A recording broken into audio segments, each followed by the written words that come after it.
আসসালামু আলাইকুম। Welcome to Fatiha blog. কেমন আছেন? আমি তো আলহামদুলিল্লাহ ভালো আছি। কথা বলতে পারতেছি না, গলা ব্যথা, আজকে জ্বর, গলা ব্যথা, অবস্থা অনেক খারাপ। তো এখানে দেখতে পারতেছেন মেয়ের খেলনা। তো বাজারে গেছিলাম, কালকে ভিডিও ছিল, এটা বাজার থেকে মেয়ের খেলনা নিয়ে আসছি। তো মেয়ে বাজারে গেলে খেলনাটা লাগবেই। আর ওর বাবা রাত্রে এগুলো ঈদের বাজার নিয়ে আসছিলো, তো এগুলো গোছানো হয়নি। শরীরটা অসুস্থ ছিল, তো গোছানো হয় না। তো এখানে সব কিছু নিয়ে আসছে, হালকা পাতলা যেটা আরও আছে ঘরে, তা অল্প করে নিয়ে আসছে, সবই আছে। তো এখানে টিস্যু আনছে, তারপর 2 প্যাকেট চানাচুর, তারপর 2 প্যাকেট লবণ, 2 প্যাকেট চিনি, তারপরে সাবান, ঘড়ির ব্যাটারি, একসাথে অনেকগুলো নিয়ে আসছে, যেটা সমস্যা হয় না হয়। তারপর তো মেয়ের জন্য কেক, বিস্কিট অল্প করে আনছে, কারণ চিনি আছে, লবণ আছে, তার পোলার চালও আছে অনেকগুলো, তারপরে পোলার চাল নিয়ে আসছে। আমি বলছি অল্প করে আনতে, বাবা অনেকগুলো নিয়ে আসছে। তো এগুলো বের করতেছিলাম, যেখানে অনেকগুলো পোলার চাল আছে, তো আরও পোলার চাল আছে পটের ভিতরে, তারপরে নিয়ে আসছে না বলে। তারপর তো আনছে, কি আনছে, 5 কেজি আলু আনছে, 5 কেজি পেঁয়াজ আনছে, 5 কেজি তেলের বোতল আনছে। তো যেটা না আনতে বলে সেটা নিয়ে আসে, তো সবই আছে বাজার। তারপরে বলছে বেশি বেশি করে নিয়ে আসছে, এগুলো আমি ঢালবো। তেলও আছে এখনও 3-4 কেজির মতো প্লানে তেল আছে। তারপরে বাবা 5 কেজি নিয়ে আসছে। তো আমাদের হলো মাসের বাজার, মাসেরটা ক্লিয়ার করে, থাকলেও আনি, না থাকলেও আনি। তো এইসব আবার সিস্টেম।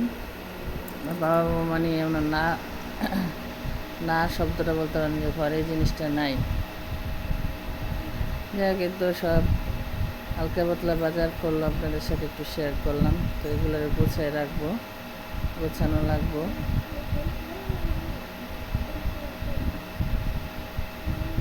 তো ভীম সাবান এবার আনে না, ভীম সাবান আরও অনেকগুলো রয়ে গেছে, তো এবার ভীম সাবান আনানো হয় না, শুধু বলছে গোসল সাবান অল্প করে আনতে, কয়েকটা নিয়ে আসছে। তো গুঁড়া সাবানও আছে, সবই আছে আলহামদুলিল্লাহ, ভালোই যা আছে। আরও মনে হয় 1-2 মাস চলে যাবে। তারপর বাবা নিয়ে আসছে বেশি বেশি করে।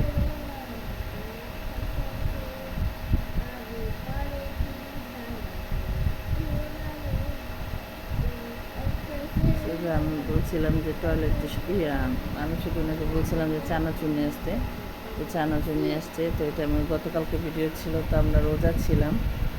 তো ওর বাবা আর আমি জিলহজ মাসে রোজা ছিলাম, হজের দিন।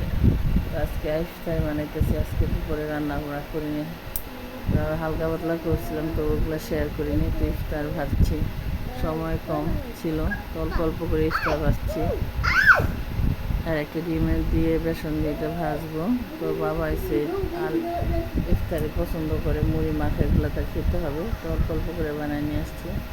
তো এখানে এসে ইফতারে খাচ্ছে, আজান দেওয়ার সময় হয়ে গেছে, আজান প্রায় দেওয়া হয়ে গেছে। এখানে কালো জাম আছে, আম আছে, মালতা আছে, লিচু আছে, তারপর গুড় পোড়া, পেঁয়াজু, শশা, আলহামদুলিল্লাহ ভালোই আছে।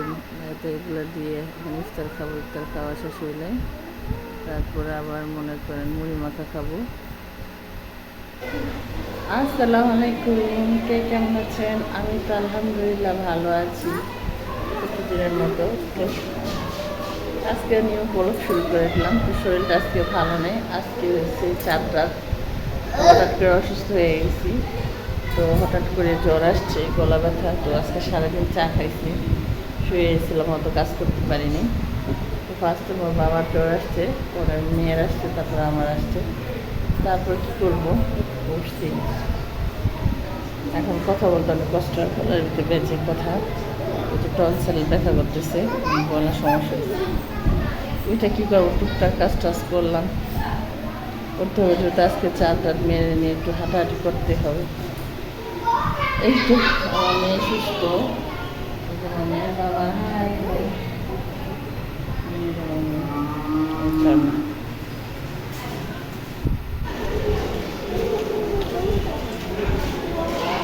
এখানে আসতে গরু দেখতে হয়েছে, মেয়ের বাবা ভাই আছে, ভাইয়ের শ্বশুর বাড়ি গরু, ওগুলো কিনোটা কালকে নিয়ে আসছিল। ওগুলো একটু ভিডিও করলাম, দেখে আসলাম গরুগুলো দেখাইতে। এইটা বললাম চলো বাহিরে চলো, ফাতিয়া গো ফাতিয়া, ছিল ও তার বাইরে এই যে ফাতিয়া ফাতিয়া।